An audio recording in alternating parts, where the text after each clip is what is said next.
What is going on, guys? Mark here. Today, special video. I'm actually about to fly out in about 45 minutes from now. So I wanted to make a good video for you guys before I fly out, and I'm going to make another video the next day. But importantly today, as you guys see on the board, I really want to talk about recovery. Is because there's a lot of factors when you're, this is obviously a video about gym progression and recovery. I think out of the big five of training, nutrition, recovery, mobility, and lifestyle, this probably plays the biggest role in my opinion. Oh, this R is like, boom. Recovery, I feel like is the most important, and it's the most knowledgeable I am, and reason for it is because this is just the most important. When you're in a gym, you're breaking down muscle. So nutrition is basically like a fuel. Mobility is basically how you're gonna, I'll actually do a deep dive in mobility because I've been getting seriously into that. And then recovery is the most notable, and I don't think people take it as serious. And I'm going to just go over a few things. As you guys know, first thing I'm gonna put on here is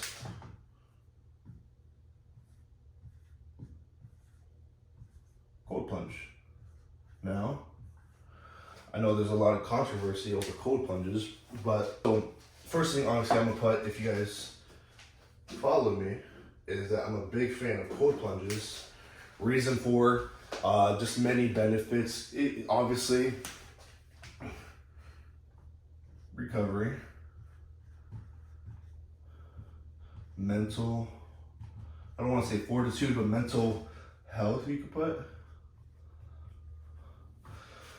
And one of the most important things is, I know there's a whole deep dive into cold plunges and stuff like that, but my most important thing is feel good factor. So obviously recovery helps with recovery, helps stimulate blood flow and everything. So obviously recovery is going to be one of the most important things on here. Mental health, it really battles with your mental health in a good way. When you're in there, you feel good and stuff. And then the feel good factor is after you do it, the whole day you feel good. So it snowballs into other things, like maybe trying to get your training right, your nutrition right.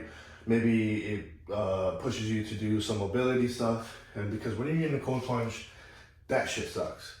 But the feel good factor that I'm talking about is that when you're in the gym, this feel good factor, you literally don't feel fatigued.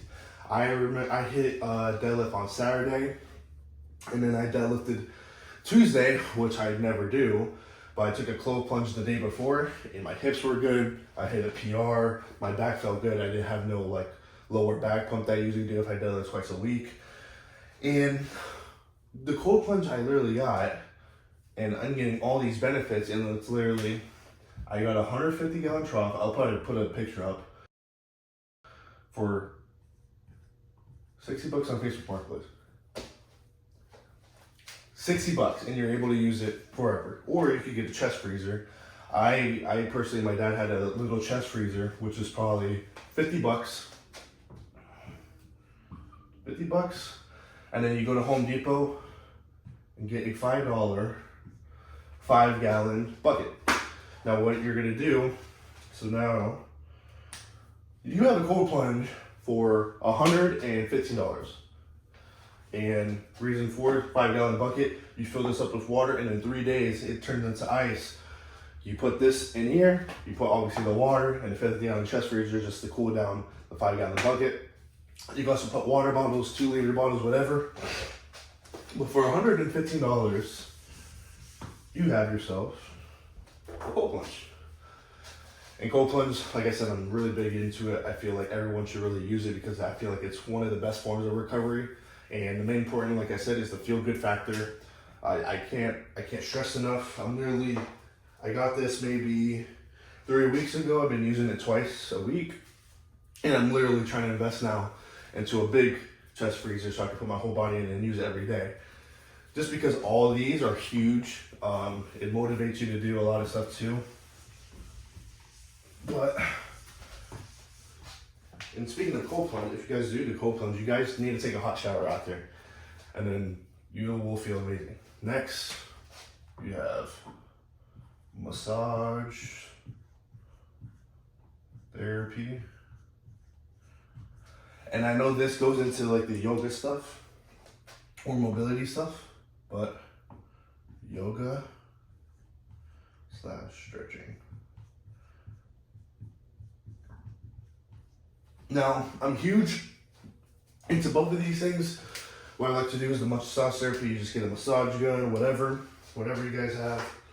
You do cold plunge, then you take a hot bath or shower, and then you do this massage therapy just because everything's loosened up after that hot shower. Massage therapy is very important. It's very accessible. I think the gun for it is like $50. So it's super cheap. Super cheap. Everybody could do it. You should do it in the morning and night. But what I want to do a deep dive on is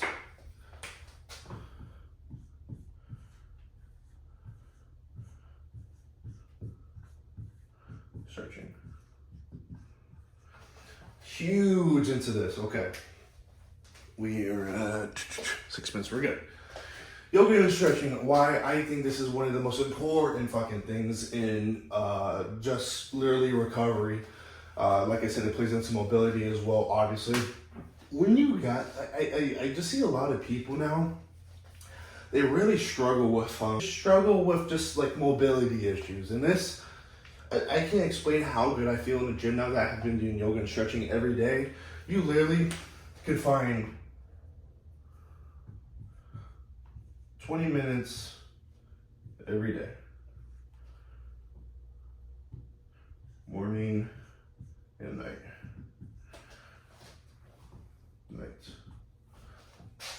Now, why is this so important? Well, listen, when you wake up in the morning, you're stiff as shit. You've been in bed for 8 hours. Do this 10 minutes or 10 minutes, like 10. Reason for, you're gonna stretch out the body. It's obviously not like you guys do a little baby stretch in your bed, but listen, when you take yoga very seriously and stretching, you don't feel stiff in the gym. You don't feel like shit in the gym. You feel ready to go. And just doing these will, I've been doing that yoga for maybe about 2-3 months now, and I'm able to do a split. And I'm 256 pounds. So that just gives the instance how mobile you get. Toasty, very good. Like I said, for the gym and stuff. Stretching, like I said, it's another form of recovery. And I just really suggest this. And this is just like quick tips that you could do. It really changed my training. The cold plunge and the yoga and stretching have dramatically changed my training. I don't feel like shit anymore when I come into the gym.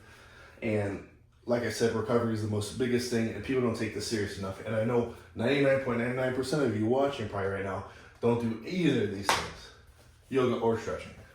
And you guys know it too. Don't bullshit me. Obviously, I'm going to go into 2 more things. Like I said, very important as well. Like this is probably one of the most important ones, sleep.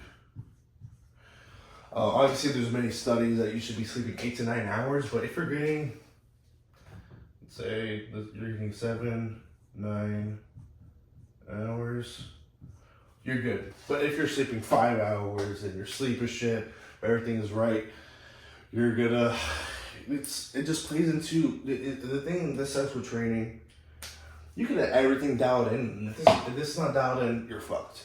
So, it's just good to get stuff like this. It's all about the basics and stuff. I know you guys heard about this maybe 1,000 times and it sounds like a broken record. But sleep, super important. You get everything dialed down. And I've been in a position where everything's been dialed down and my sleep is shit. And everything goes to shit right there. So sleep 7 to 9 hours. And obviously, next is nutrition. Now, nutrition, why I'm gonna get into it is because 2 things, 2 different types of training. There's obviously bodybuilding. I'm not huge into bodybuilding, but bodybuild, power lifting. 2 huge different training styles. One utilizes protein more, and one utilizes carbs more. Now, let's say you want to be a bodybuilder you're getting prepping for a show, and you don't utilize protein. You have all of these out on recovery, nutrition, or recovery, mobility, training, everything, and you don't utilize protein. Like I said, you're fucked. Nutrition is, like I said, it's like everything is number one in this when it comes to recovery, nutrition, training, whatever. Everything is number one, just because if you don't have any of these dialed down, you're gonna take 2 steps back.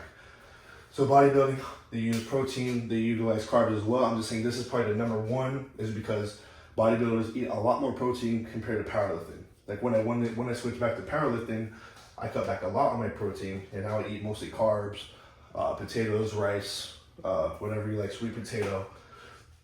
Powerlifting, obviously utilize carbs before gym, pre-gym, just to have that feel-good factor in the gym, and you're bursting through your carbs and your glycogen when you're lifting very heavy. So you're obviously burning a lot of calories too. Like I just said, guys, if you're utilizing nutrition, sleep, your overall recovery, like the cold plunge, massage therapy, whatever you like, with the yoga, with the stretching, if you're utilizing all of those things, you will be good. Your training could be and you will still progress.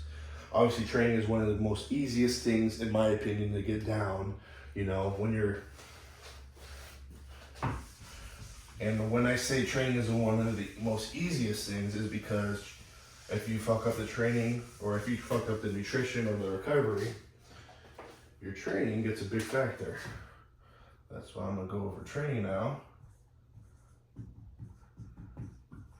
So training, let's say if you're a powerlifter or bodybuilder, you find your strengths,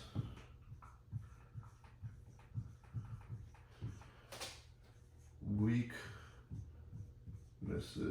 I hope I'm spelling that right. So yeah, whether you're powerlifting, bodybuilding, you're finding strengths and weaknesses. If your bicep is peaked through the fucking roof and your tricep is flat as a bird's chest, obviously your strength is your bicep, your weakness is your tricep. You train this more than this, and you try to balance it out in bodybuilding. In powerlifting, if your bench sucks and your deadlift is great, you're not going to deadlift twice a week. You're probably going to deadlift once a week, and then you're probably going to bench 3-4 times a week. It's pretty much just finding your strengths and your weaknesses, and finding your strengths and weaknesses, finding your goal, whether that's powerlifting or bodybuilding, and what you want to achieve in that path, and just using the other stuff. Training is one of the easiest things because it's one of the most funnest things. When you get into the nutrition, recovery,